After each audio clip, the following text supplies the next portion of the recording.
Kapag nauna sila ng hindi inaasahan, yung di mo aakalain, pero sa isang iglap, kinuha na sila ng Diyos mula sa atin.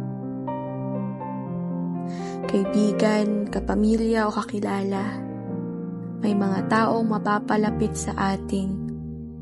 Namamahalin natin at magkakaroon ng parte sa mga buhay natin, mga taong masasabi nating importante.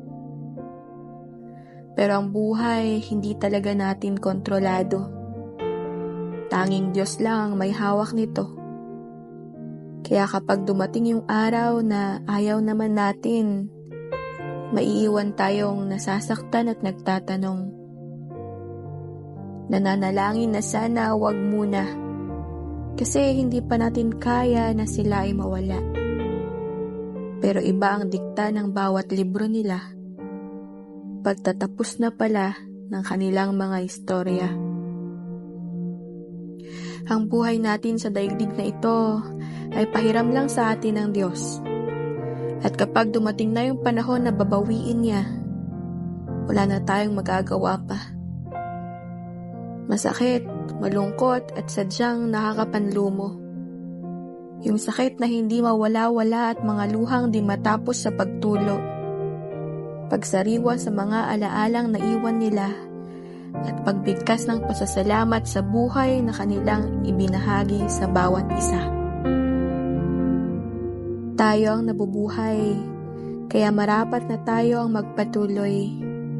Isama natin ang kanilang mga alaala sa bawat araw, ipagpasalamat ang panahong nakasama natin sila at mahalin natin ang ating mga sarili dahil tiyak, yun rin ang nais nila.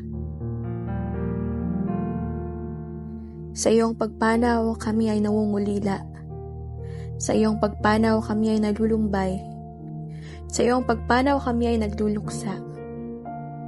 Sa iyong pagpanaw, kami ay hindi pa handa. Sa iyong pagpanaw, nag-iwan ka ng malaking puwang. Magiging mahirap na muli ay bumangon ngayong wala ka na. Ang mga nakasanayan ay tiyak na magbabago at matatagalan bago mawala ang sakit na nadarama. Sa iyong pagpanaw, marami ang nasasaktan. Marami ang nangangarap na sana panaginip na lamang, na sana ang lahat ng ito ay hindi katotohanan at sa pagmulat ay ngiti mo ang masisilayan. Sa iyong pagpanaw, mahirap tanggapin na ang kagaya mo ay kinuha na mula sa amin. Kung pwede lang sana ang libro mo ay wag mo nang isara. Kung pwede lang sana. Magagandang iyong nagawa para sa kapwa, ngayon ay nababasa na ng madla.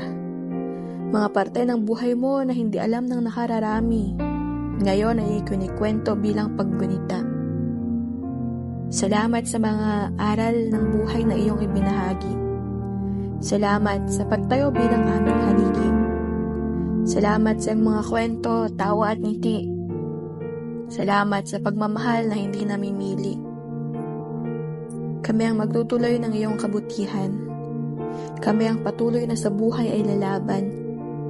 Kami ang magsasabuhay sa lahat ng iyong mga salita.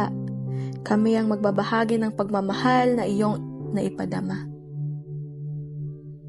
Maraming salamat at kami ay naging parte. Maraming salamat at ikaw ay nakilala. Ikaw, sa aming lahat ay naging biyaya. Kaya maraming salamat sa iyong buhay.